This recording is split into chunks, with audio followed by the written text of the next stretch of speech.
Good evening. Let's pray.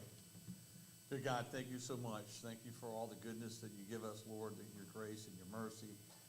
Thank you for your son. Thank you for Granville County, and thank you for those that work hard every day, our law enforcement officers, our EMS, our firefighters, our nurses, our doctors, Lord, our military. Just look after our leaders, and that they will follow you and they'll seek your wisdom. Father, there are so many challenges, socially, culturally, politically, economically. But Lord, we know that you are the great physician. We know that you're the great strategist. We know you have answers. We know you're sovereign. We know that you know what tomorrow will be before it ever arrives. So we pray for your guidance, and we thank you for your love. Give us a good meeting tonight, Lord. Whether we're in all accord or not, God, let us agree to disagree, and let us leave this facility tonight knowing that there's an effort here in which we can utilize to make our county in a manner in which we choose a free will and the ability to seek values that we hold so dear to us. In Christ's name we pray. Amen. Amen. Thanks, Russ. Tim, pledge. If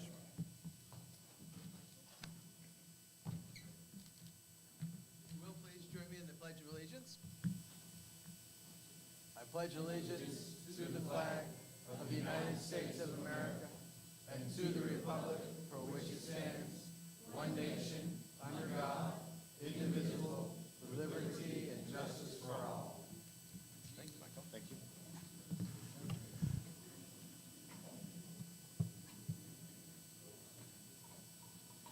So, folks, we've got some really great news. The party is expanding, and which is great.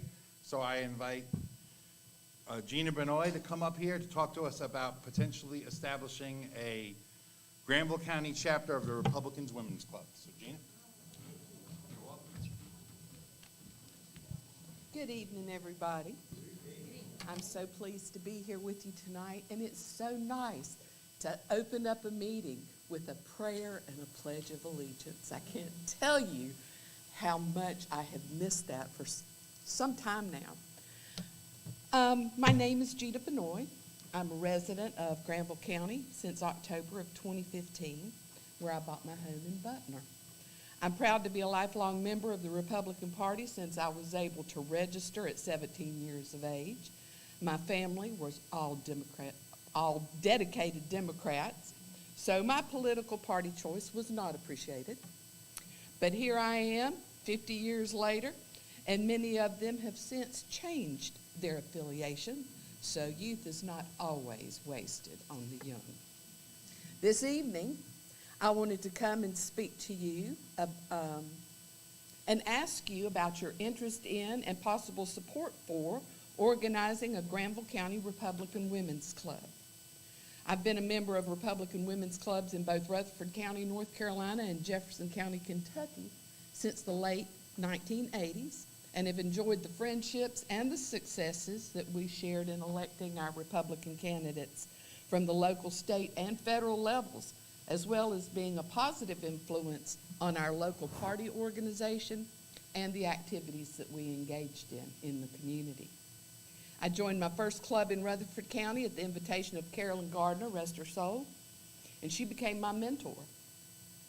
Our ladies were the infrastructure that elected the first Republican sheriff of Rutherford County, Mr. Dan Good, and a full slate of Republican county commissioners for the first time.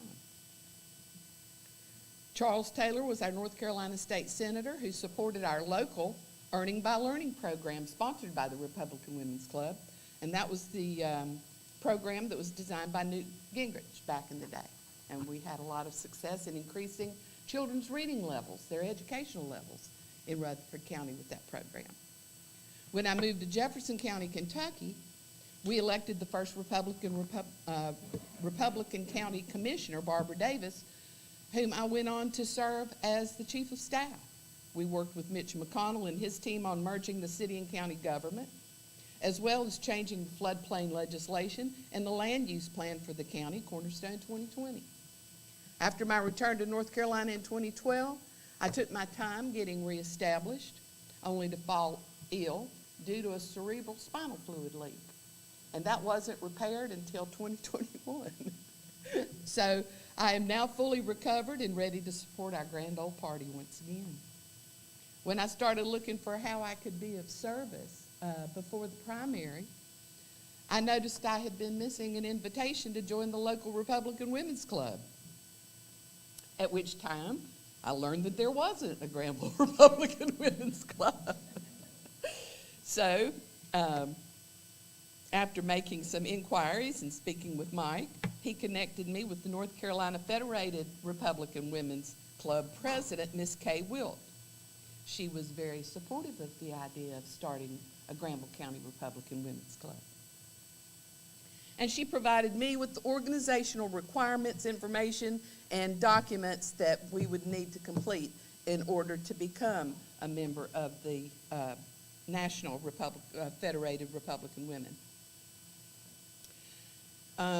She shared with me that the North Carolina Federated Republican Women participated in the North Carolina GOP convention and reported that 166 of Republican Women Club members, I lost my place, ran in the primary from our 51 clubs across the state, with more clubs in the pipeline. If we start one here, we would be club number 52. So why should Granville County have a Republican Women's Club? Well, the National Federation for Republican Women has been influencing politics at the grassroots level, that would be us, through our local clubs and state federations since 1938. The National Federation of Republican Women offers training to become effective leaders and to educate through digital publications, social networks, and an extensive member website. Republican Women Club's members are women of faith who unite to elect Republicans. The state North Carolina Federated Republican Women group is currently focused on supporting families, parental rights, and they led the fight in North Carolina against the critical race theory in our schools. And in addition, they volunteer in the community to advance the conservative message that Republican values are the best for our nation. The women of Granville County can and should be a part of this honorable tradition. We will increase the strength of the Republican Party in our community by actively supporting our local Republican candidates, assisting with organizing outreach and promoting their campaigns, speaking at public events, knocking on doors, having phone banks and texting parties, meetings to get out the vote. The Republican Women's Clubs usually organize a Lincoln's Day dinner in the spring as an annual fundraiser. I don't know what the Granville County GOP's schedule is. Happen to have one of those. But the point is, there are a wealth of activities to help grow the Granville County Republican Party and a Granville County Republican Women's Club by associating ourselves with the National Federation of Republican Women. You know, women are just the backbone of these kind of things. I mean that in the nicest, kindest way. So the next steps would be a Granville County Republican Women's Club would need a minimum of 10 members, requires a set of bylaws. I have a set of those that we could fill out. A charter application, we can submit one of those. A letter of intent, I've got a format for that as well. And there are membership dues on the local, state, and federal level. Once our new club has been organized, our state federation will review and approve our club and certify our club charter application. This application will be forwarded to the National Federation of Republican Women along with the proposed bylaws, an officer's roster, and national dues and service charge. And I'm more than happy to donate those national dues and service charge for the first year. That's $200 and something. But to me, it's just so critically important that we do it. If we can get 10 members and some associates, the guys would be associate members, then we can certainly get that going in Granville County. Upon approval of the new club by the National Federation of Republican Women, a charter and club number will be issued, making the new club an official Federation affiliate. So I wanted to introduce this idea to y'all tonight about organizing the club, about the need for the club, and engage your support for such a club for Granville County Republican women. For the purpose of assisting in the successful election activities of our Republican candidates here on the county level, on the state level, and on the federal level. So once we have 10 women sign up, we'll elect officers, fill out the forms, and move forward. If you're interested, please contact me. My phone number is my cell number, and it's still got a Jefferson County, Kentucky area code, so don't let that bother you. It's 502-724-5014.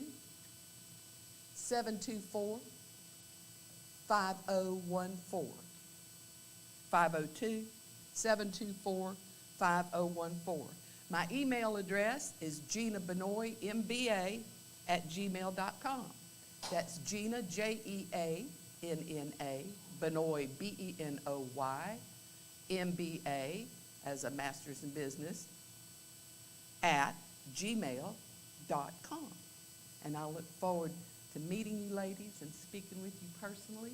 And I really encourage you and hope that we can put together a nice club for Granville County and get these candidates elected. Thank you.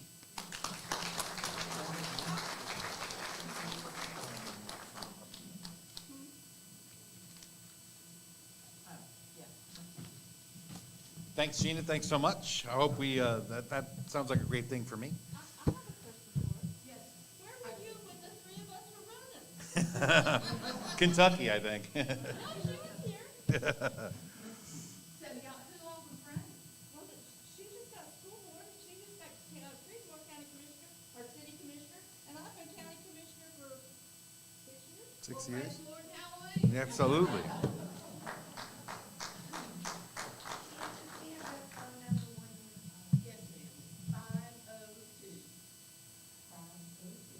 502-724.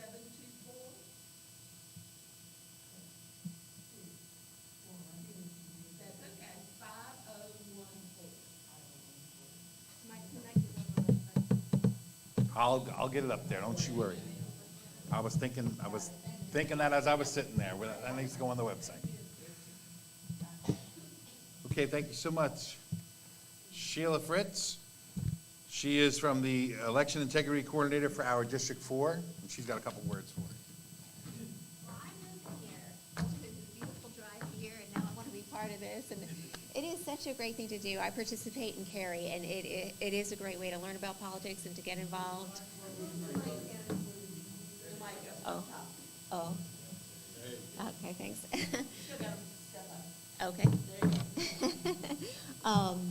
It's just a fabulous way to get involved, and it does sound like you have a great leader who's willing to do it and get you started. And it sounds like you've been doing a lot anyway. It's just great to come out here. And so thank you. I won't impose too long. So I am part of the NCGOP's election integrity team. And we are just, it's part of the Nancy Victory campaign and just making the effort to increase poll observing and greeters. And it's a great way to get involved in the election process. If you don't feel comfortable being a poll observer right away, we're always looking for greeters, people just to do whatever they can to help out. And so I have handed these out to some of you. There's some on the table. I understand no election is perfect. And I'm grateful for how well things did seem to go in North Carolina during the last election, but we do have a lot of work to do.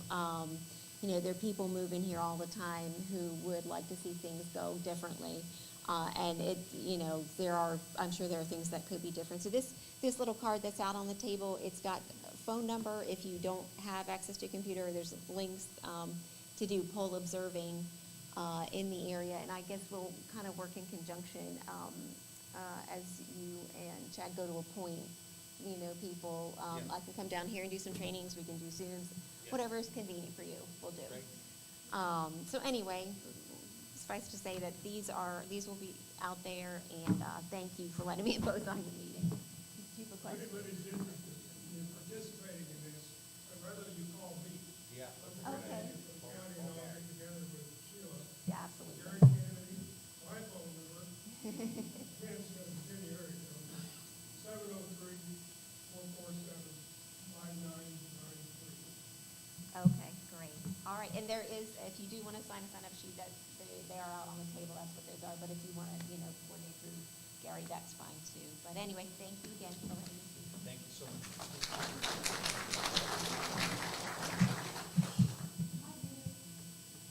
So as we get into candidates, I would like to, before we start calling people up, I just want to acknowledge some folks that are here. We have running for sheriff, we have Vance Johnson.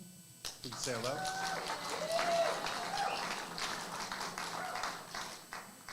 Running for County Commission District 6, our current County Commissioner, Tim Karen. We have our Creedmoor City Commissioner, Emma Albright. We have our newly elected school board member representing District 5, Danielle Hayes.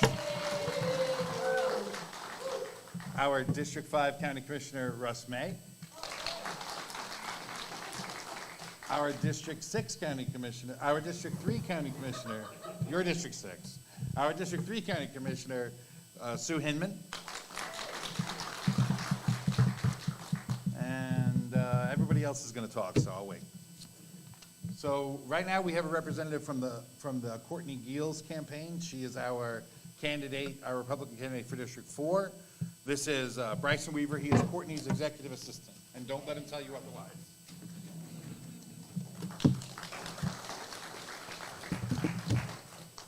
Thank you. He says otherwise because I think executive assistant is a little posh and, too much for me. But it sounds good. So for those of you who haven't met me today, I met a few of you outside. My name is Bryson Weaver. I work for Courtney. I'm really excited. This is like kind of the end of my second week with her. So it's been great so far. So I'll kind of be around and doing various different things, but this is kind of the project that I have in front of me today. Just to let you know, everyone, just like the mood on the campaign, we're feeling really good right now. We are really excited, and with everything going on in the country, it's hard not to be if you're a Republican, looking ahead to November, So we kind of want to channel that towards this year project. This, I'll just show you to demonstrate. This is a binder of everyone who is registered Republican in Granville County, but either didn't vote in 2018 or didn't vote in 2020. I think the number, I'll share with y'all the number because it's a little shocking, but it is non-votes in either 2018 or 2020 or both. And there are 4,668 people in Granville County, 4,668, which is a very high number as you can tell. So our goal over the next month or two, and I'll be working with Ron and Barb Conway on this, so if you have any questions, either contact me or contact them, and I'll be here after the meeting if anybody has any questions, and we'll be handing out pages. But if everyone just takes a few pages of this book and volunteers to call a few people at your own leisure in your free time, from my understanding, every page takes a little less than an hour or so, depending on how fast you're moving.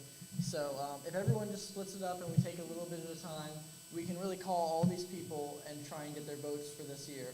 And if we call 4,668 people, which sounds daunting, but there are a lot of people in this room and there's other volunteers we'll be getting, so it'll really spread the wealth well. But if we call 4,668 people in Granville County, I am sure that we can make a very big impact on what happens in November. For candidates at the top of the ticket and all the way to the bottom. So I'm really excited about this project, and hopefully if any of you wouldn't mind sparing just a little bit of your time, even taking just a few pages would be really beneficial to us. So I guess just see me, and I'll be with Ron and Barb after the meeting, and we're going to kind of try and pass some of these out. So your help would be greatly appreciated. Oh, question, multiple questions. Go ahead. Oh, yes.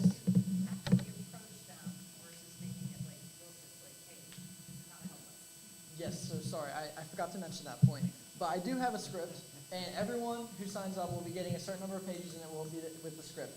And I was also just going to point out, which Courtney mentioned to me, but I forgot, so thank you for mentioning. But she said that it's really, for those of you who have not phone banked before, this is kind of really an easy intro because these are all people that are already registered Republicans. So you're not really fighting an uphill battle during the call, and we have a script that will be really straightforward. So you're calling people that are really already on our side. We're just trying to secure their votes. So thank you. Get them out to vote. Get them out to vote. Exactly. Yes.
Yes. Not Courtney. No. Courtney's the furthest thing from her. Valerie Fouché. Oh, the Democrat. Yes. I thought you were saying Courtney was. I misunderstood. We'll be clear on that. Sounded like. I was gonna object. Bruce is like, wait a second, I don't think that's right. Thank you. Yes. I'm glad I asked. Yes, ma'am.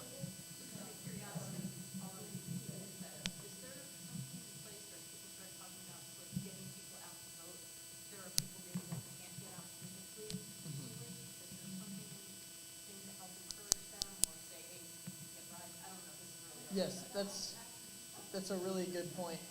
I guess I can go ahead and run through that, although I'll be back to future meetings as well. But I should go ahead and run through that. That's a good point. So this is the preliminary part of our plan. It's kind of a three-step plan.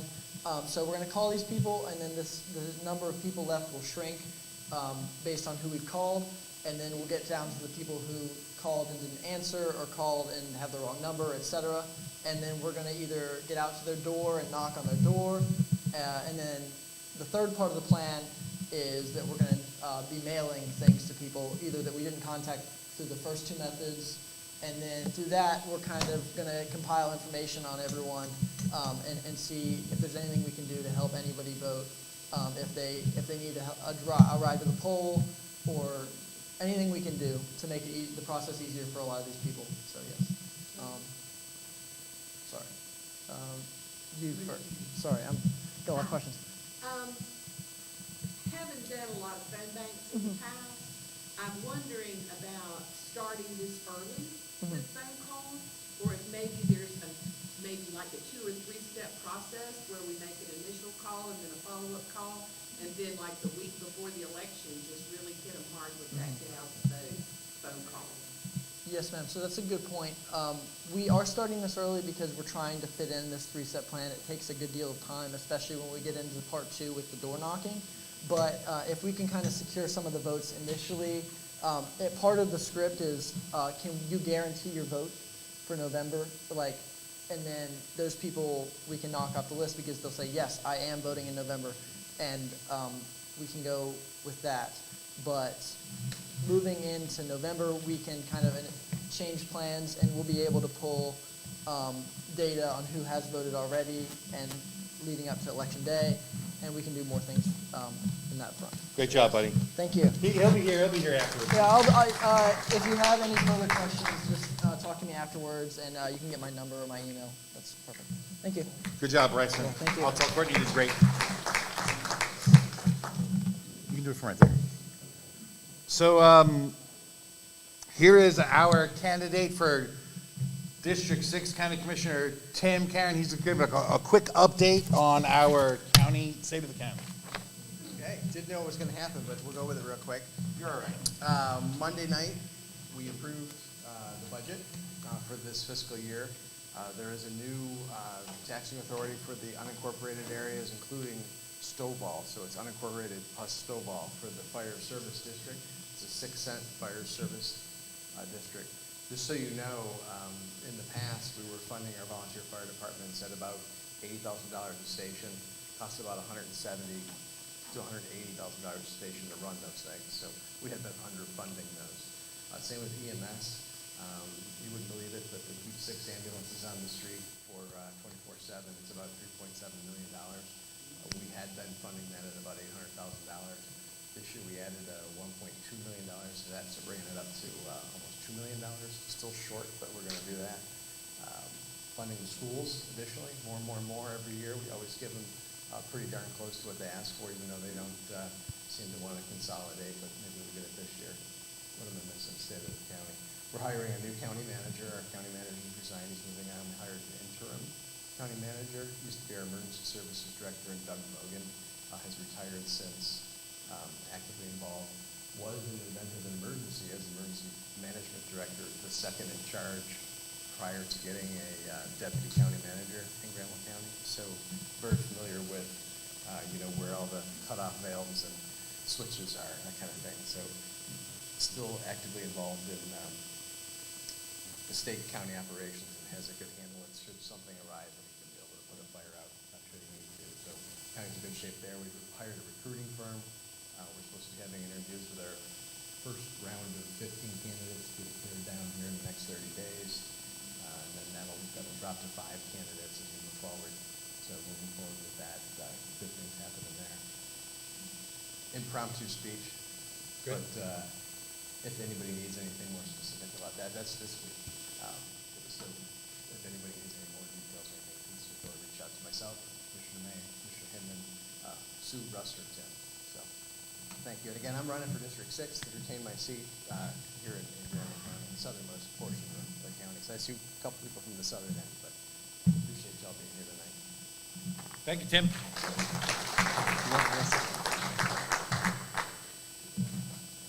This is Russ May. So in addition to that, through the course of the American Rescue Plan and the funds that the county received, we were able to additionally assist the county hospital with the services of 3 new ambulances. Our EMS service is in need of outfitting. We'll probably add a 4th. Through Commissioner Karen's efforts, we have set aside restricted funds, adding $500,000 into our county fire services. The average fire truck in Granville County Volunteer Fire Departments is 22 years old. And so when you drive by the fire stations, there's nobody there. Many of our volunteer firefighters do not work in Granville County. So there is a need to have that revenue so that we can have adequate public safety. I would say that this board did more for public safety in the last, this budget year than has been done for Granville County.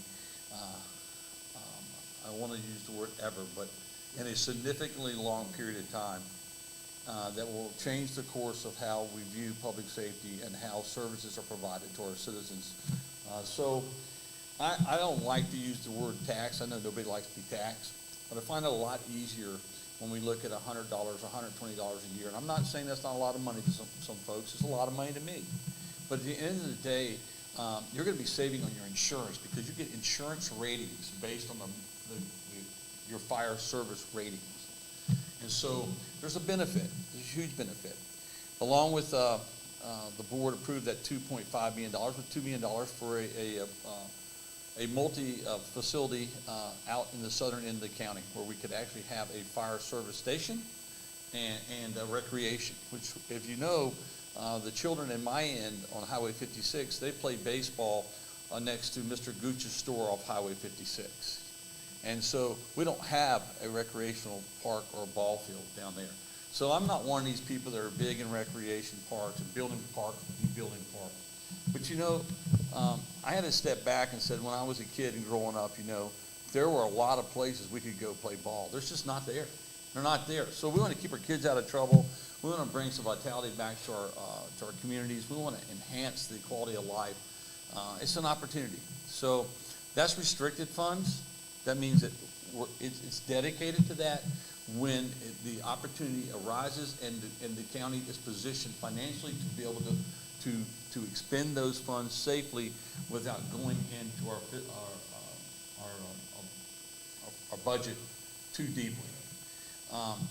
We did not meet all the school's demands, but what we did do is that they had a $1.4 million shortfall for salaries that's brought around by the state, upped it to pay to $15. But that wasn't mandatory that the school bring them there. Make that very clear. Me and Mr. Winslow have had a conversation on that. And but they're run short because if you made $13 an hour now, you're going to make $15 an hour. You might have been there for 25 years, and we don't want to pay you the same thing an employee that's been there for 1 year. So we did meet them on that. We'll do 3 payments of $500,000 over 3 years. They have about a $900,000, I think, shortfall in there somewhere in between there. But they have some decisions they have to make. We're losing students, and we're losing them at numbers that are not good, and I know there's a lot of developments coming in, and that's a good thing if it's done correctly and we're smart about it and we don't crowd ourselves on top of each other with it. But in doing so, we're not guaranteed that folks are bringing kids with them.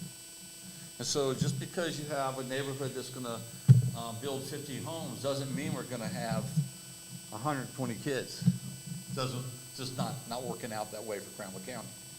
So with that in mind, so the school's got to make some decisions they need to make. But this board, in addition, provided $250,000 in a specified fund to go to the schools at a request based upon commissioner's discretion as to what those funds would be spent for. And of course, right now, we know that last year we had some track meets canceled at our high school because the tracks were unsafe. So we have some things we can do to help the schools. But in fairness, the schools need to do some things they have to do to help themselves. And I'm not here to criticize the schools. I'm just here to simply state they have their board to run. We have our board to run. At the end of the day we have to manage county dollars for every citizen, not just citizens that have school-age children. Although education is critical to economic development in your county, I can assure you that. And there are some good things going in economic development, and hopefully in days to come, weeks to come, you're here to see more about that. But I think we're in a good standing. Our debt to fund balance is excellent. Our Moody ratings are excellent. And I think that we're able to maintain the tax rate as it was. We did not raise your Valorum tax.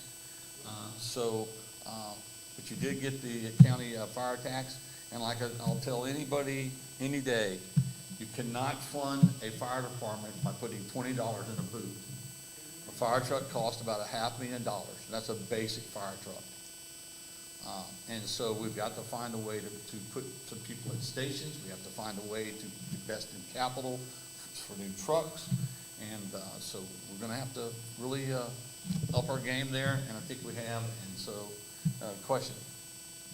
Do you have any way for the school protection, after what happened in Texas, is the county going to fund anything to help protect the students? Protect them from what? Shootings. We've had a couple meetings with the school system.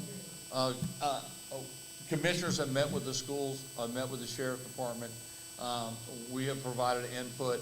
I do know that if Congress passes a new bill, it looks like they'll be adding some federal funding to assist. There is The school has not made that request. The school gets capital funding from the county every year, and through that capital funding, they should be able to meet some of those needs. If there's additional needs, we'll have to review them as they come, but at the end of the day, we have not gotten specific requests from the school as to we need X, Y, and Z. I know they're doing assessments, and law enforcement's doing assessments, and a lot of times. School board, that'd be a. That's the school board issue to come to us. We don't, when it comes to our schools, we don't make any decisions in regards to curriculum. We don't make any, we're simply a means of funding the school. And capital requests for school, operational requests, and the white buses. And what's the total amount we fund them? We fund them right at 32% of our county budget. Which is how much in millions? Forget how much it was this time, close to $21 million. A lot of money. For 65 million. All right, thank you, Russ. Yep, thank you. Thank you. Come on, Sue. Come on.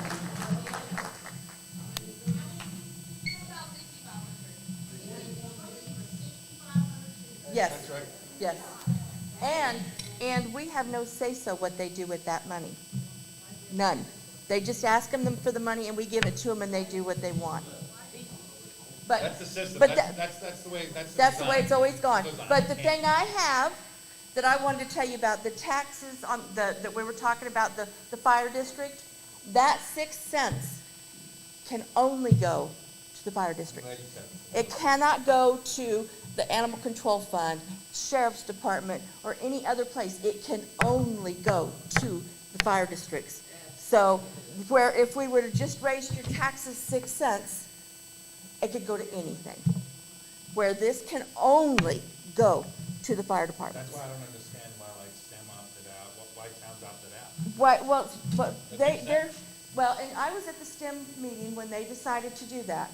And what they decided was if they raised it 6 cents in their own budget, that they could do just as well. Well, if they do that, they have no control over where that money goes. I mean, the next people can come in and say, well, we got all this money, why is it sitting here? We can do whatever we want with it. Where, they can't control where it goes. Huh? So, but Stovall did. Stovall opted out, and they're going to be part of the fire district, so. Any other questions on that? I don't know the facts and the numbers exactly without a book in front of me. But thank you Sue. for being here, and thank you for being here for us. Thank you, Sue. Moving right along, Brad Oldenburg, you are up, big guy. Brad Oldenburg is running for County Commissioner, District 2. When we win that seat, we are gonna have are we gonna have a majority? 1, 2, 3, 4. We're gonna have a majority on the Granville County Commission for the first time in history. Thanks, Michael. So good evening, everybody. Thanks for coming out. I didn't really have anything prepared, but I just wanted to kind of introduce myself, say hello, and let you know that you'll be seeing a lot of me in the next few months, especially if you're in my district, anywhere in the county. So a little about myself. I'm a veteran. I'm a small business owner.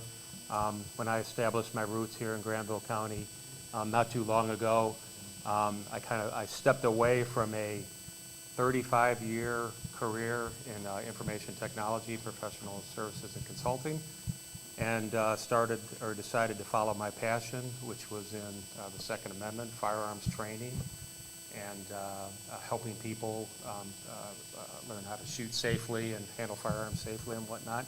I have a few of my students in here today. Thanks again for your support. I've established my roots. I've been welcomed wholeheartedly, very friendly. I've been coming to North Carolina for many years, and when it was time for me to make a change geographically, this is where I came. And there's someone that probably wants to sign up for class. Someone up here. And it was interesting. I first came to Wake Forest, and I rented, and I started to look for, some place to establish myself, and I kept coming here over and over and over again. And finally found the right place for myself, and I'm very happy to be here and become part of the community. I'd like to echo the sentiments of the person who spoke earlier. I came to my first, I think it was the first commissioners meeting, or the last one that was held virtually, and they stood up, they said a prayer, and they stood up and said the Pledge of Allegiance, and I I'm not gonna lie, damn near cried. Because it's just not something that, I came from Chicago, I was there for 30, 35 years, and yeah, they don't do that stuff up there. Right? It just doesn't happen. So I love it here. I'm enjoying getting out and meeting folks. This is my first position that I've run for, although I've been active politically for a while, kind of in the background or whatnot. Lifelong Republican. First president I voted for was Ronald Reagan. He was also my commander-in-chief when I was in the Air Force, so I was blessed with that. I've heard a lot of things, a lot of people talk about, questions about education and funding and whatnot, and one of the things that I hope to bring to the people of my district and Granville County as a whole is, greater, continued and greater fiscal responsibility. Try to hold some of the folks accountable that we do provide funding for, perhaps give them a little guidance where we can within our limits that we do have, maybe push them along a little bit, try and influence them, but maybe most importantly, just be a voice for the citizens of my district. So I've already got a lot of feedback. I don't like to speak ill of previous folks in my seat, but I've talked to a lot of people already, and they said that they never met their county commissioner from before. So I can guarantee you're going to meet me. When you see me wandering around town and around the county, come up and say hello if I don't come up and say hello to you. And I guarantee I'll be knocking on your door in the near future. So look forward to it. Look forward to talking to you, learning more about what your interests and needs and concerns are for the county and what I can do to help reflect that and bring that to the board. And when I win in November, we will have a greater voice on that board and a greater voice for Republicans in this county. So thank you very much. I appreciate it. Look forward to it. Thank you.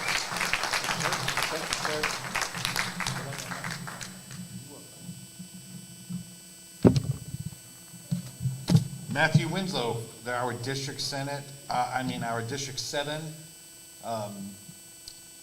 North Carolina representative in the southern end of our county. Matthew Winslow. Good to see you.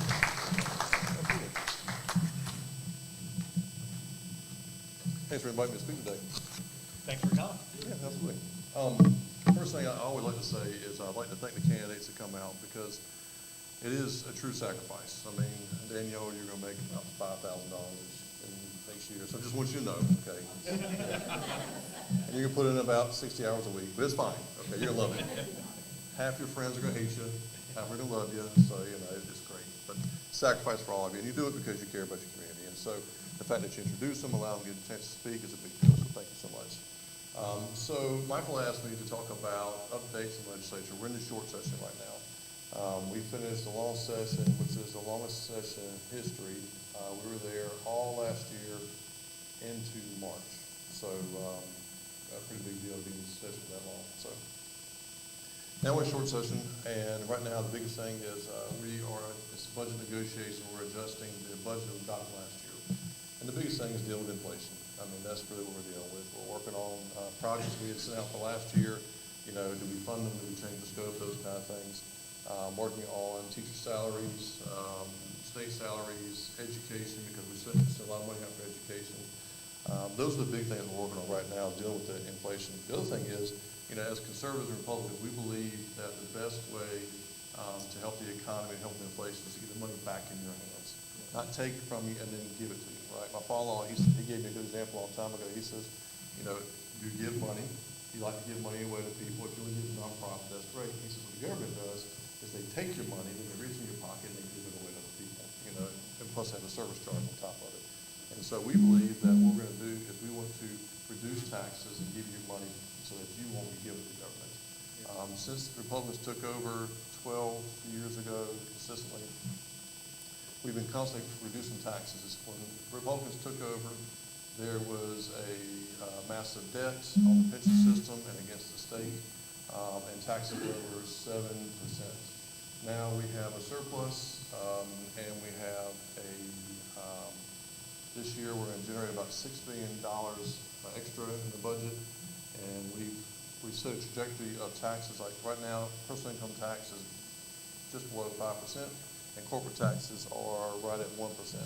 Over the next 5 to 6 years, we want to get it down to 3% for income tax and corporate at 0. Eventually it's 0 across the board, so we're just doing it slowly over time. Way we gotta do that, you gotta reduce costs, you have to change the way you spend money, those kind of things. And so that's one of the things we're working on now in the budget. Policy stuff, fun stuff.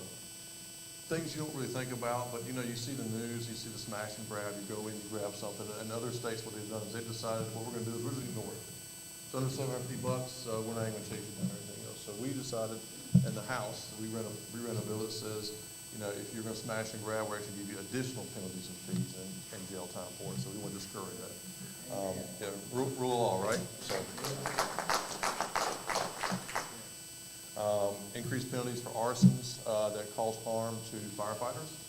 So if you set something on fire and a firefighter gets hurt in it, you have increased jail time for that. Let's see. Improve virtual learning. This is something Danielle, you'll enjoy. So one thing we did learn from the pandemic is that kids don't learn very well virtually. I mean, that's exactly right. But we did find out there's a small segment of the population that does very well. And we have virtual schools right now, and the reason they do very well is that they're non-traditional students. They want to work, they want to have a full-time job, but they still want to graduate from school. So what it allows them to do is go to school in their own time and have a full-time job. A good example would be foster kids. Foster kids, by the time they hit 15, 16 years old, they're already adults. They've been doing this for a long time. And so it allows them to finish their degree and also work and go to school. And so this bill was designed for two things. One is that, you know, we want to have a program designed in place. We don't want to just allow schools to go completely virtual. So kids need to be in the seats. And the other part of this, we are supporting the virtual schools so the non-traditional kids can still get an education and also have traditional work schedule, which is something I'm excited about. One of the things that I'm working on personally is trade schools. My background is a home builder, and so I see the need in the market, and you do too. If you try to call a plumber, anybody here try to call a plumber lately? Yeah. They show up when they want to, and it's a phone call. How about get your car fixed? You know, have something welded, have an electrician show up. There's a dire need. And so what we're trying to do is encourage that. And one of the things I want to do is I want to create a school for 11th and 12th graders that focus only on trade schools, so electrical, mechanical, plumbing, and welding. And then also, the key into this is life skills, right? The life skills. What does life look like? How do you stay organized? Not just show up and then you get a certificate if you pass the test. And so this is one of my main goals I've been working on from the very beginning. And one of the things that, there's a learning curve when you get a legislature, and how do you find projects and fund them, those kind of things. I've been working very, very hard. Where's Liz? Liz asked me, she says, are you doing a good job? I don't know if I'm doing a good job, but I guarantee you I'm the hardest working person there. Okay, no question about it, because I'm willing to learn, I'm willing to try, and I'm willing to do the time that it takes to make it happen. And because I'm passionate about things, it's easy for me, it's fun, I enjoy it. And this is one of the things I'm very, very passionate about. And so my goal is to get that school in place. And then also it focuses on the foster kids again, because foster kids live dormitory style, and once they get to a certain age, and so now we will create a dormitory just for those kids so they can go and stay to 11th and 12th grade years and graduate with something that's significant and they can focus on their future. So something I'm really excited about working on. By the way, you guys are the first ones I've told this about. Let's talk about election integrity. That's one of the things that I feel like we get beat up on because we don't do a very good job of letting people know what we've been working on. One of the things we're working on is prohibit secret settlements used to undermine state election law. If you guys remember in a year and a half ago, the state sued itself and then settled itself. Right. So we passed a bill, and of course we sent it to the Senate. I know it. Who comes over this stuff? But anyway, and so it passed the House, passed the Senate, and the governor, of course, the governor vetoed it. And by the way, he's vetoed most of these things. This is why it's super important we get a super majority in the House and the Senate. All we need is 4 more seats in the House and 2 more seats in the Senate. And then, even more important than that, is your Supreme Court judge. Okay, he's spoken to Trey Allen, spoken here a couple times. Yeah, invite him back many times. Throw money at him when he comes in the door, whatever it takes. Okay, because right now it's 4-3. So even the supermajority, no matter what happens, it will hit Supreme Court because the tie goes to the runner unless you're a Democrat. Okay, because they will change the laws because on their ideals. Republicans, we say this is the law, and if the law is right or wrong, that's what we follow. It doesn't happen with Democrats. So it's important that you guys focus on that race as much as anything else. Set election day is a firm deadline to accept absentee ballots. Remember, that was part of the lawsuit. Prohibit election officials from accepting private donations. You would think that would be common sense. We can't do it. The Zuckerbucks, you guys know what I'm talking about here, right? This is one actually, Bill, I came up with. I feel like that the more information you give to voters, you put what's the saying? If you put sunshine on it, sunshine's the best. Disinfectant. Perfect. Thank you. You know, I want to put information in the voters' hands as possible. You know, what are the state laws? What can and can't do? So one of the bills I proposed was called the Voters' Right to Know. When you show up, how do I find the information what I can and can't do? Where's the information I'm looking for? And I want to put a QR code right there at the door. You walk over your phone and takes you to the information you're looking for. Also a phone number and a website. So if you don't understand something, if you see something you don't agree with, you're not sure, it's a phone number you call, State Board answers, say, hey, I got this issue, can you help me? Website and everything else.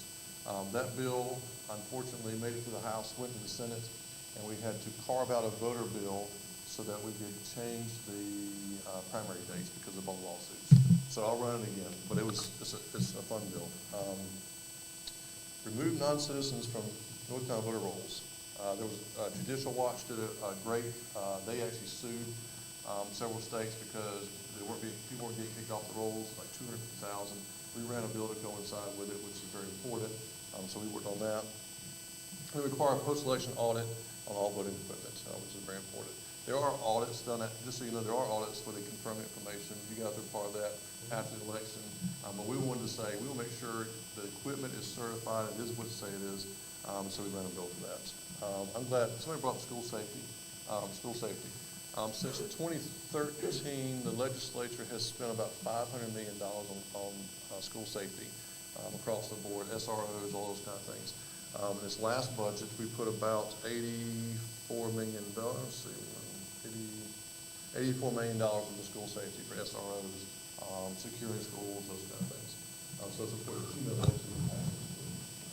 Back to election integrity. I have this little card in my hand as a reminder. Who's passing this out? Okay. Yeah. This. If you want to talk, there's no bill or law that can pass that's going to be better than hands-on. Okay. The fact that they're spending the time doing this is very exciting to me. It gives me goosebumps because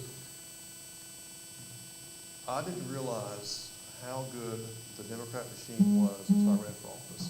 They have every polling location covered. They have election officials at every location, and Republicans are scattered. We don't have that many people that volunteer. We don't have the people that are working the polls and everything else. They had someone there every minute of every day, right? And the only way that you have election integrity is if you have people with eyes there that can look at it and say, yes, this is okay, or no, it's not okay, and you need election officials. And so the fact that you guys made it simple and that you can do this is perfect. So. Did we pay anybody to do the recruiting and training of Republican election officers? We don't. We did in The- Kentucky. your local I was party the does not. Republican recruiter. But we are taking donations, but we don't pay any of those. I was the Republican recruiter for Jefferson County, and I had to recruit 3,000 election officers every primary and every general election, and train them and assign them to a polling location. Tim's got a first, I have a second. Second, Gary seconds. All in favor, say aye. Congratulations. I tell you what, I got paid for what I did. I'll do a small stipend of $15 a month. Well, if you want elections that are equal to what the other party is doing, you have to step up and do what the other party is doing. And if it's straightforward, if it's honest, if it's applicable to what the responsibilities are for the day, there are thousands of good people that are more than willing to get up and go sit at the polls and help people vote and to watch it be done properly. But if you can't talk to them, if you can't reach out to them, you can't train them, you're just screaming into the wind. Thank you. That's Great. so you nailed it because they're getting paid $100 a day. Well, $100 in a day. Jefferson County, we paid our election officers $100 a day, Republicans and Democrats. We paid them $15 just to come to a 2-hour training. And we set up those trainings all around the county, and everybody had to go to one in order to serve on election day. And we had to verify that they were actually, registered voters. Exactly. And That's I what we set need. up that whole program of getting them registered and trained and placed. That was my Well, we've got first- two people here that you definitely need to speak with. That was my first assignment after I got my master's degree. County clerk went, I got a job for you.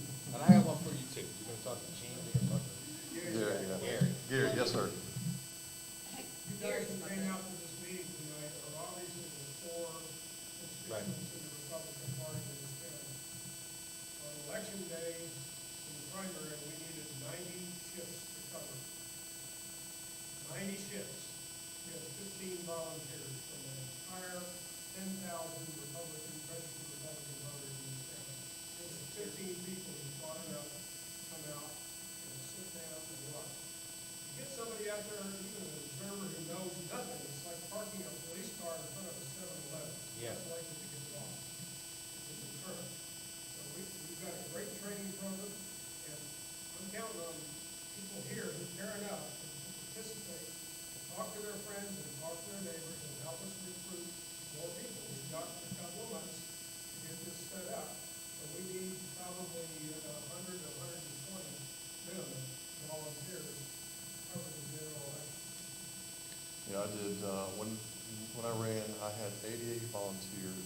I had them sectioned off in a number of hours for each day, because no one wants to sit there all day long. And so you rotated them out and changed them out to cover We're 20, going 4-hour shifts by yeah, law. 27 precincts, that kind of thing. So, it's important, and it really is. And so, for me, this is how I end every time I get a chance to speak. Volunteer, donate, spend your time, sign up your brothers and your sisters and your cousins and nephews and everything else to make sure they understand how important it is to get them involved. Yeah, okay. Absolutely. Unless they're your kids, and then you can bribe them with date night and that kind of stuff, Yeah, it's, Yeah. gas money, yes. Yeah. You're talking about election integrity. After the Supreme Court announced today, do you or do you know of any other GOP legislators that think to challenge the voter ID bill? Oh, and the 8-1 announcement, yes, okay, yeah, so there's a lot of stuff happened today, Supreme Court. Yeah. So what you're talking about is, well, it is, so we've been pushing this since 2016, and so what happens is, again, the Supreme Court's very important, because why? It had to go to the Supreme Court, and they held it up forever, of course, through elections. So we took it to Supreme Court. So US what? I don't know what you're talking about. In North Carolina, in North Carolina, we voted to make voter ID a constitutional amendment.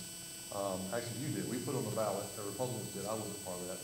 And as a state, we had overwhelming majority, a little over 61 or 64% of the people voted, which you get something that high, that's overwhelming on an issue like that. And so, constitutional amendment.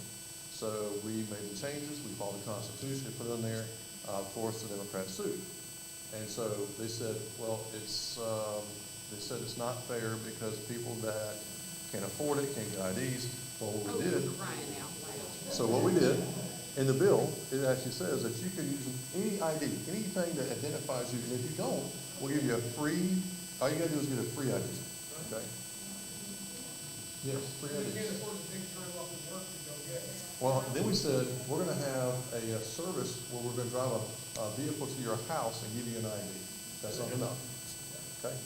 How about everybody that's registered, you just mail them? Yeah, I'm getting there. Let's get to that. Yeah, so we go to Supreme Court, so, we've been battling back and forth. Supreme Court says, we are willing to hear the case, which is the first gate that you have to go through. And then today, they had a vote of 8-1 that said, we're willing to hear the case, which is very important. So yes, absolutely, yeah. So the House and the Senate, we have our own attorneys for voter ID for this case, and so we'll follow suit. So. Yes, Gary. I have a basic question that I'd like you to ask every legislator. We have a tricameral government. We have an executive branch, we have a legislative branch, and we have a judicial branch. They're equal, right? Separate and equal branches.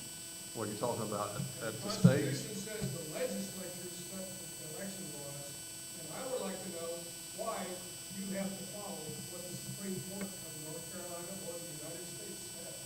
Good question. Well, Why do you have to obey them? You are equal to them in power, and you have the authority in the Constitution to do that. You should have turned over that Supreme Court decision in 2020, where they actually they voted down your amendment that we passed.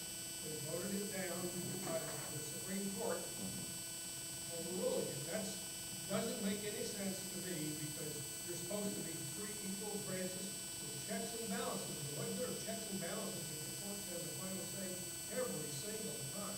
That I agree. doesn't make any sense to me.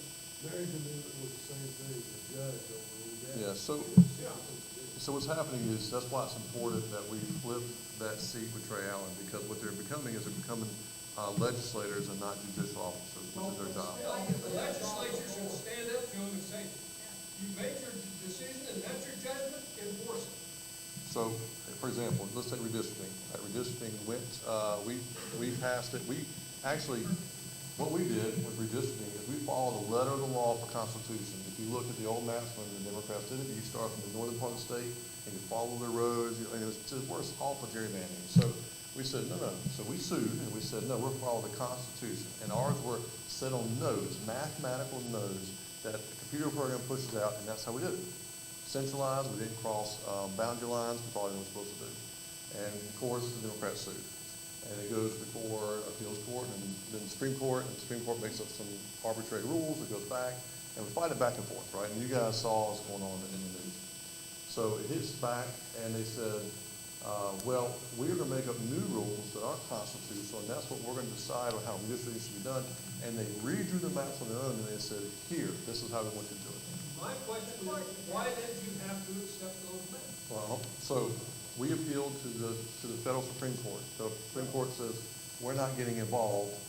That's the final decision. But that's not the final decision. Well, hold on. They have the authority, they don't. Time out. You still have to have the enforcement arm. The enforcement arm is still the State Board of Elections, okay? The State Board of Elections, we have to, when we run the elections, we are still set up in the state for the State Board of Elections. And then who appoints the State Board of Elections? Hoover. Yeah. Well, So, the law is made by you, and they have to enforce the law. I understand. You have the authority to make that law, and the Supreme Court shouldn't be able to overturn it. I don't disagree. That's why that position is so important. Remember I said, tie always goes to the runner unless you're a Democrat, okay? That's why it's so important. And so when you're out there hustling and you're trying to help candidates and you say, all right, I'm here for Tim, for county commissioner, he's a great guy, he's doing such a great job for our local community. Oh, by the way, Trey Allen, that's the guy you need to vote for. I mean, that's how important it is. So, man, But what do you want? that's still not an What? answer. Why you could not enforce the law that you have established. Don't listen to them. That's what they say. So you know what? Before I got elected, I said the same thing. I was like, Lawsuits, and then the court has to deal with Yeah. lawsuits. so yeah, exactly. I said the same thing until I started understanding how the system works. If we had control of the State Board of Elections, okay, you could do that. Because remember, they're the Would ones do that. that. Yeah, Would they do that. Would do that. Yeah. Because we would say, well, ignore them, we're gonna do what we want because the State Board of Elections makes that final decision based on the court's decisions. But since Cooper appoints the Board of Elections, they serve at his pleasure. So, Yeah, you good? I'm good. I understand. You're doing a good job, I appreciate it. Thank you. I'm gonna. Yeah, that's why you need a supermajority in both chambers, and you also got a Wait, Senate. she's been raising her hand. Yes, ma'am, sorry. Thank you. I just have one comment. So you're right. So what happened is the GOP got divided up into different, so I don't know if there's four, you're trying. Can't get her. Oh, okay. I'm up there on the stage. Sorry. Oh, well. They can't hear you, so come on up. Okay, I'm sorry. It's okay. Being your way. It didn't seem like it really helped. I'm sorry. So we've divided up the state and into districts and people going out recruiting. So that's what I am here doing tonight, recruiting poll observers. As you're saying, it is, it's so crucial, and you will receive training, and me and Gary can coordinate. However you want to do it is fine. I think, everybody just needs to work together. For the primary election, we did staff 4,500 shifts. So I don't want you to be disheartened. It can be done. That people are actually on the ground. We did that in a really short amount of time, but we do have a hotline. We had, I think, 40 attorneys at the NCGOP, so we have a hotline, or you can email. If you're poll observing and you see something, by the time of the election, we want about 700 attorneys statewide. If something came up, we have an attorney named Kevin Klein. And he would get emails, he would get calls. We have a hotline, like I said. And so if it was a matter of calling the Board of Election or calling the chief, making sure the chief judge got the word that something needed to change, a lot did happen. I mean, it doesn't seem like it, but work is actually being done, and our attorneys are very passionate about making sure that we have a free and fair election. And I want you all to feel that way. So I'm just going to all I have 5 counties in District 4, and I'm just kind of, going around talking to everyone, seeing how they truly feel about it, what can be done. It's great that we can work together, but we do want to get people trained, and it is important. It's important if you take a shift that you commit to it as a poll observer, because we have to have all, you and Chad are going to have all the names reported 5 days before the election, and if within those 5 days you find out you can't do it, or the day of election, we cannot replace you. And I know I was, even being a greeter at the primary elections, it was me and 5 Democrats. So the more people we have out there who are Republican, the better, and you'll be trained to see. Some of the stuff is very obvious, but all you can do is your best, and all you can do is report it. Like I said, our attorneys are very, very, very passionate about this, and they're very dedicated, and have done a lot to try to make our elections better. Day one from the RNC and working with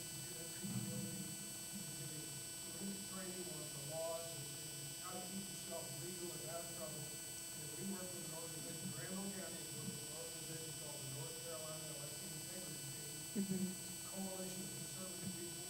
We're working with people in Virginia who engineered the Virginia election results last year. From the same organization, the Heritage Foundation.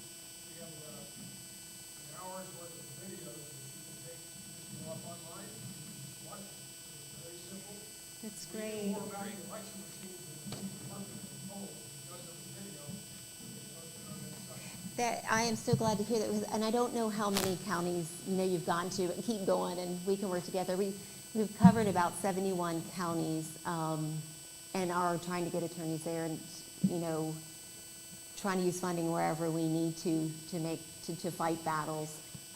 So yeah, let's work together. Don't get disheartened, but we can do this. So So the most important thing right now is volunteers. right. We need more people. That's it. We just can't cover everybody. We can only cover like 4 or 5 of our 15 precincts in any relative amount of strength. Yes, the more volunteers, the better. Thank you, Sheila. Thank you. Thank you. I'm sorry. So I want to take this opportunity to introduce Frank Sossaman. He's running for House District 32. All right. His is one of the watch districts, and the reason it's important is it's one of the ones that helps us get to a supermajority. You have a candidate, it's a Democrat, that's been in the seat for 6 years, right? And so we have an opportunity in the way now to turn a district that's about a Democrat plus 7 to 8, depending how you look at it. And so Frank has the ability to get this done. And so one of my jobs, I'm a deputy caucus leader, and my job is to help, people that are running for office, Republicans, cross the line and get elected. And so I'm out supporting Frank and trying to get him here, and I just want to introduce him, so come on up, Frank.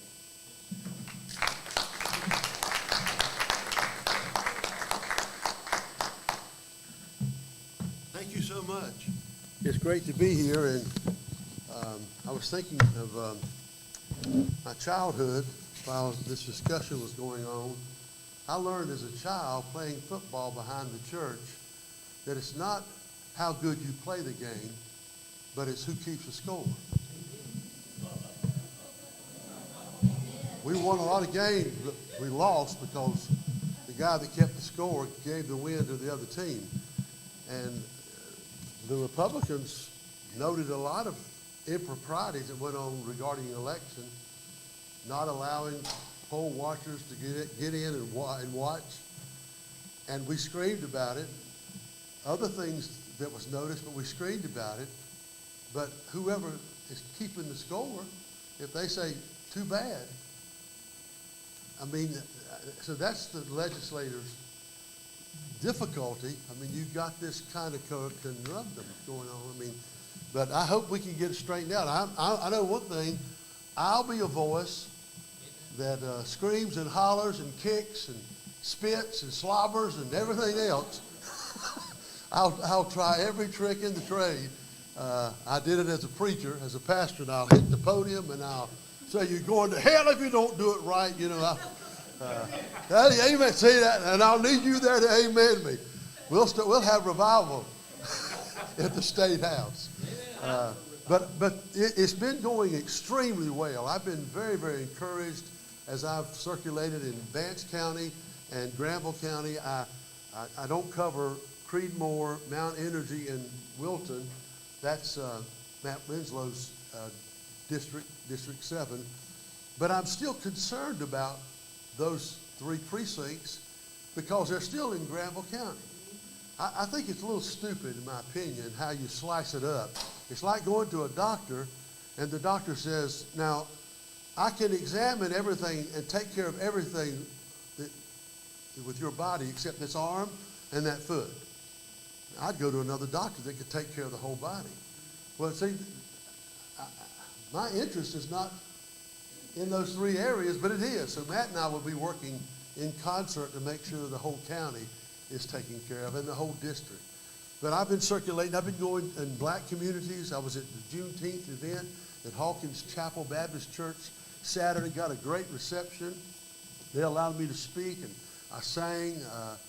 I mean, I'm just very, very encouraged. I'm able to address some of the Democrat and Republican type of things, that talking points that I hear them say. I said, you've been listening to CNN too much. Your talking points, you know, we're going to take your voting rights away from you. That's a constitutional right you have. How can we take that? That's stupid, even say it. And you shouldn't say it.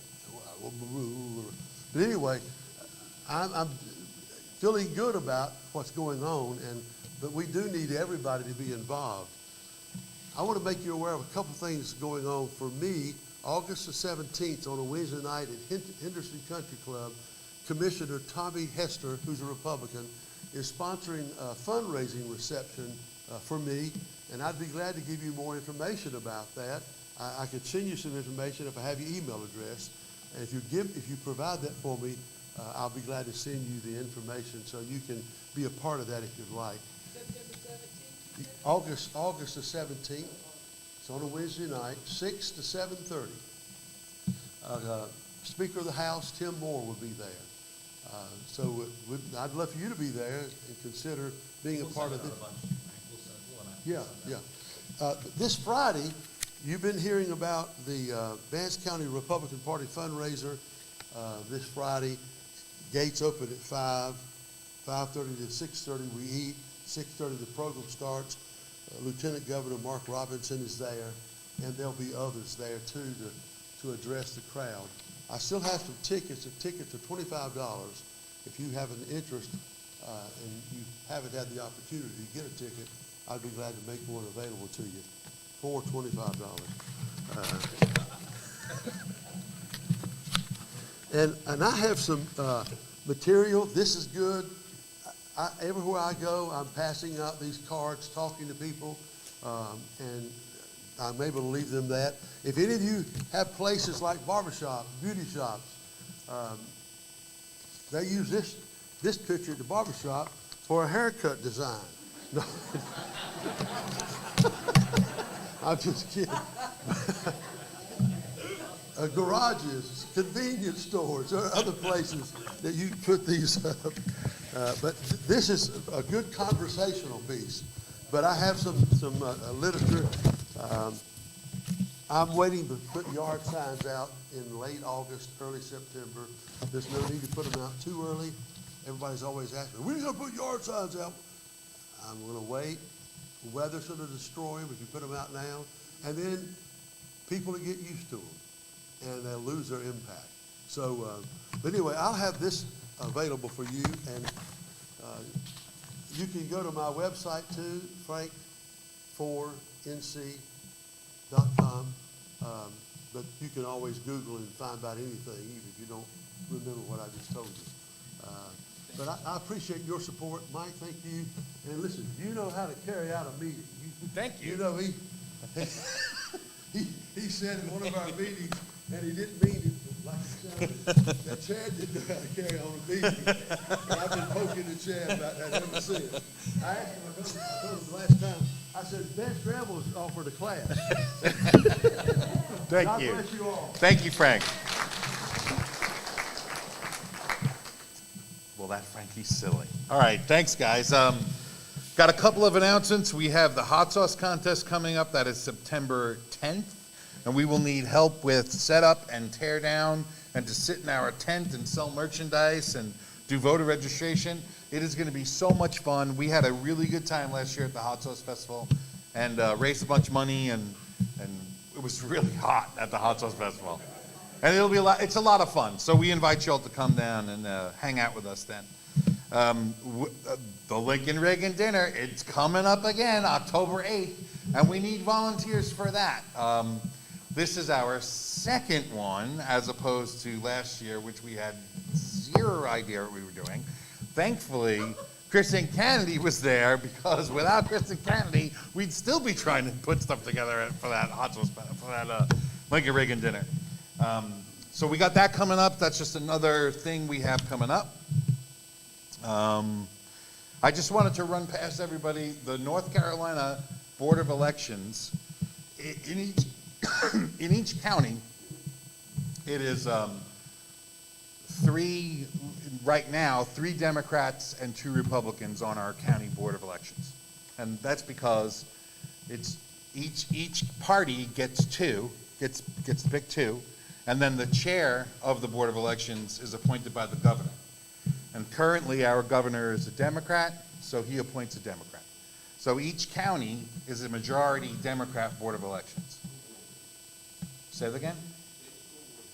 Okay, so one of the reasons why, and the North Carolina Board of Elections as well is a majority Democrat, and that's one of the reasons why we were asking, why doesn't the legislature just blow off what the Supreme Court says? Is because the enforcement arm is through the Board of Elections, and the Board of Elections is a majority Democrat. So that's the hiccup right now. That's one of the reasons why we need to elect Mark Robinson, because then it will be our turn, and we'll be the majority. So I just wanted to I would also say that election integrity is not only sitting at the, I have to say this as carefully as I can. Election integrity is not only poll observing. Election integrity can be an active, participatory event.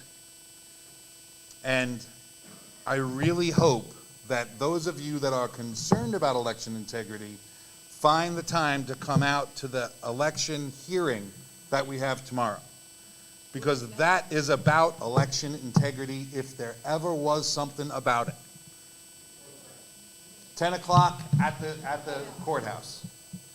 And we need support. I'm gonna be at work. You can't come. So the Granville County Republican Party has issued a challenge to unaffiliated candidate Chris Smoot and the legitimacy of his candidacy. And so there is a hearing tomorrow. There's been a lot going on over the past month, and there's a hearing about it tomorrow where the Democrat majority Board of Elections is going to hear our argument. And I don't really want to get too into it just because the hearing's tomorrow.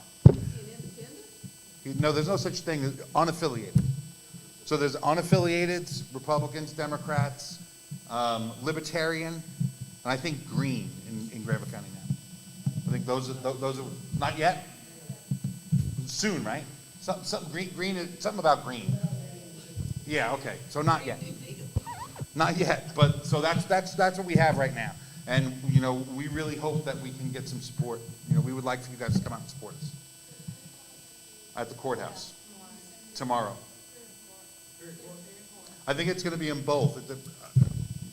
It's a fluid situation. I think it's going to be in the large courtroom, and I also think it's going to be in the small courtroom. Correct, and I think it's going to be in the Superior Courtroom, and I think some of it is going to be in this other one. Yeah, you got to go, because it's not going to be Zoom. Well, I'm not gonna get into it because the hearing's tomorrow, and I'm involved, and you know what I'm saying, so I don't want to get into it. We have a legal team. Well, that depends on, define how many lawyers. There's 4 or 5 lawyers, and there's like 8 or 9 law clerks. Last night there was 16 on the phone. So our legal team is pretty substantial. And they're doing it for free. So ask yourself this: why would the North Carolina Republican Party and the RNC support a challenge in little old Granville County for no money?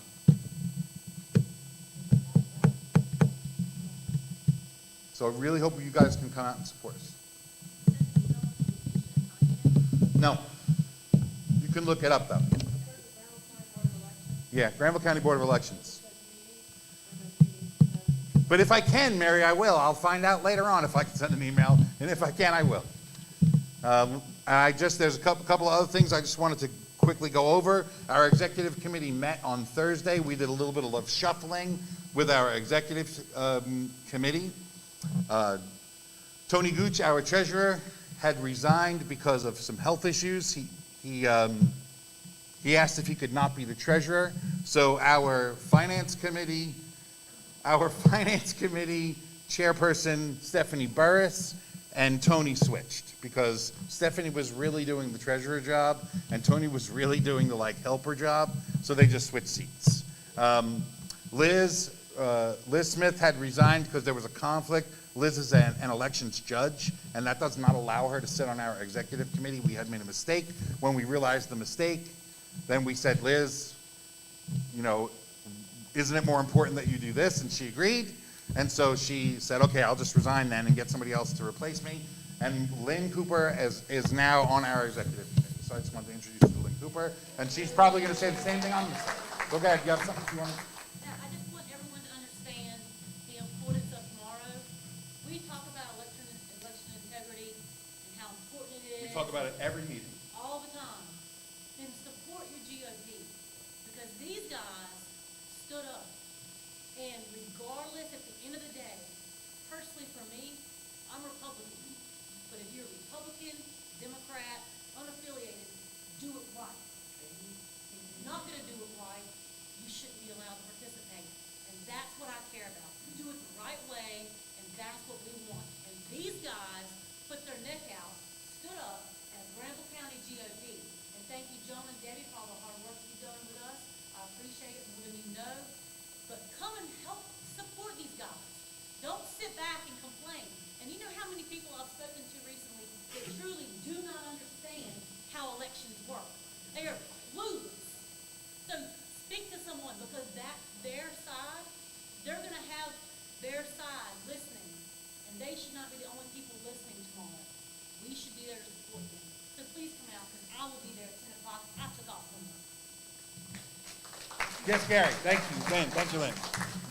I'm going to be doing a Zoom meeting next week for anybody who's interested in learning about how this whole thing works. If you're interested in just sitting in for about an hour, then I haven't picked the time yet. I'm trying to avoid too many conflicts.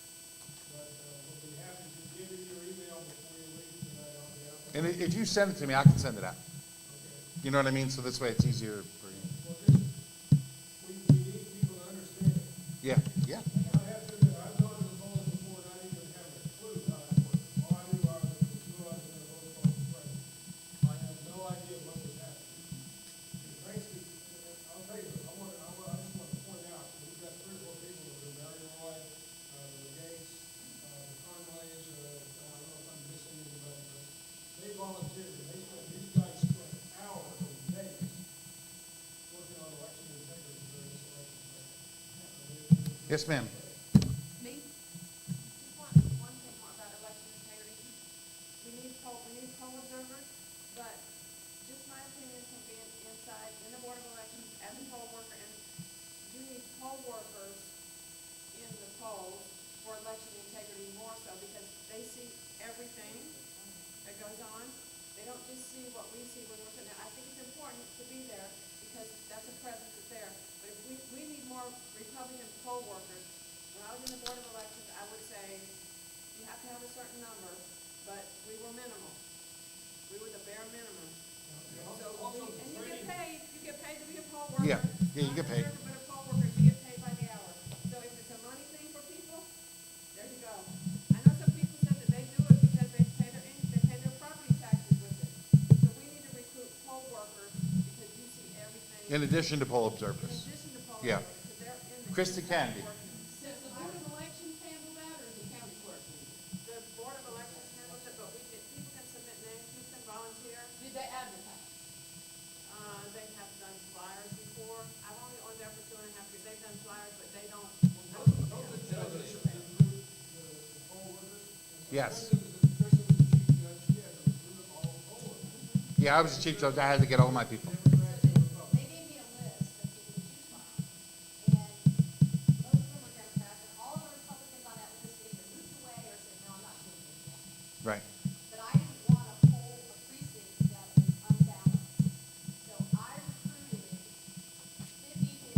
I had 50% Democrats, 50% Republicans, so it's evenly balanced. And I think that should be something we should work for across the board, especially around town, but not us. That's the way it's supposed to. It should be evenly balanced. And the training. 2 Republicans and 2 Democrats at every table.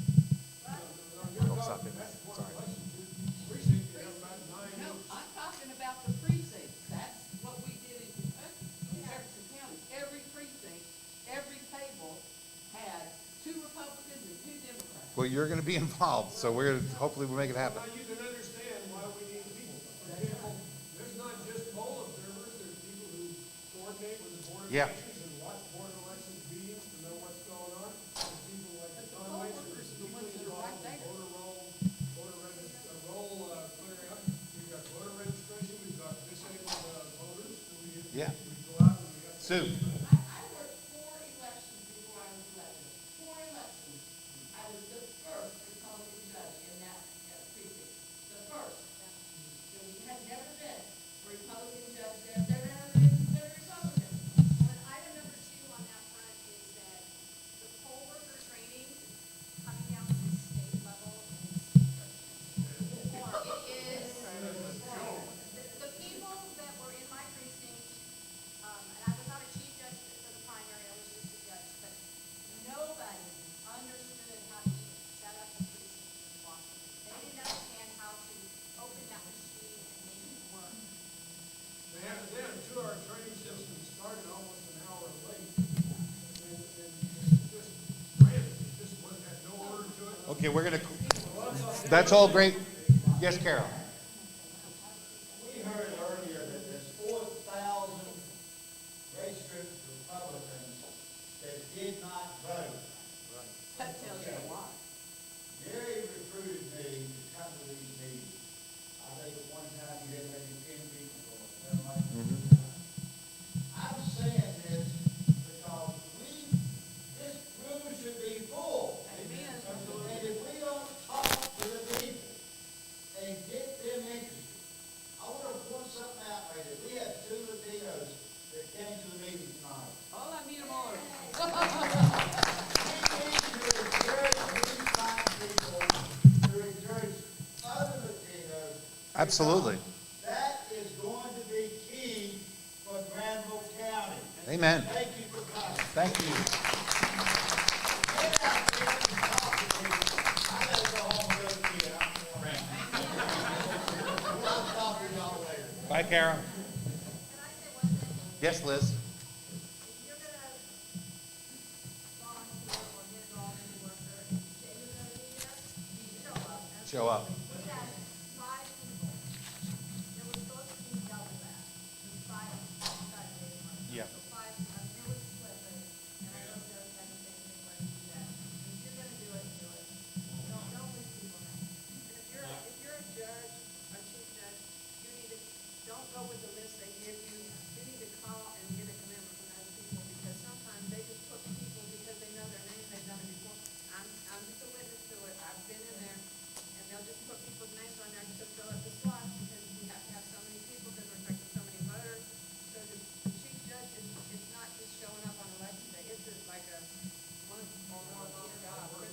Thank you, Lorraine. We're going to finish up with Russ. I think all that's very, it's critical. When we lost elections last time, it was 67 votes, and won by 30 to 40. Because we didn't have anybody at the polls helping those candidates. Yeah. The room was filled for weeks and weeks. We're like, yeah, we're out there. We had 140 people. Yeah, You 140 gotta do people. more than talk, you gotta get off your backside, put up a sign, you gotta go hand out cards. We got candidates begging for people to go door to door. Well, that's what Republican women do. Let me finish, ma'am. Most of the time when this happens in Granville County, it's consistent. The candidate ends up carrying the entire load with maybe one or two other people helping. You can't win a countywide election like that.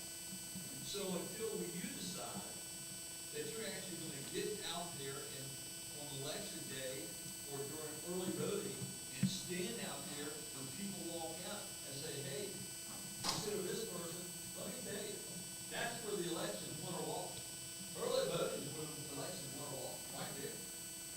You can shake a few hands here, you shake a few hands there. Early voting, the numbers don't lie. Yeah. If you're trending ahead in early voting, you're most likely gonna win in the June.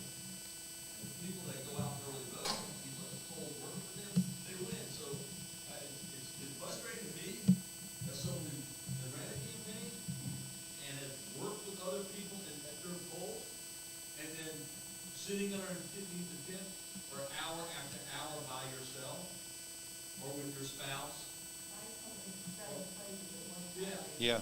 And everyone was all into it, this is great, gathered up, did all the cool stuff, but then when the rubber hit the road, how do you do that? I don't want someone to know that I'm gonna vote for you, I don't want. Yeah. I'm just telling you, so I hope that we. No, we're done. Thank you so much, Russ. Frank is going to close us in prayer. Thank you so much. I'm going to pray. Doers of the word. Yeah, and I'm going to believe for us to continue to grow. But here's what we got to do: organize. In my opinion, this is not a professional opinion on organizing. If we get every precinct, all 15 precincts organized, you eat an elephant a bite at a time. Absolutely. Our precincts are not officially organized where they're functioning properly, so therefore we can only recruit from the same email list we got. It's like a church of 30 and you beat on them every Sunday to do more and more and more, and they're doing everything they can. I'm not saying everybody's doing what they ought to do, but I think we can reach more of those 10,000 registered Republicans if we organize every precinct. And I would challenge us to do that. Now, I'm going to pray now, because I've talked too long.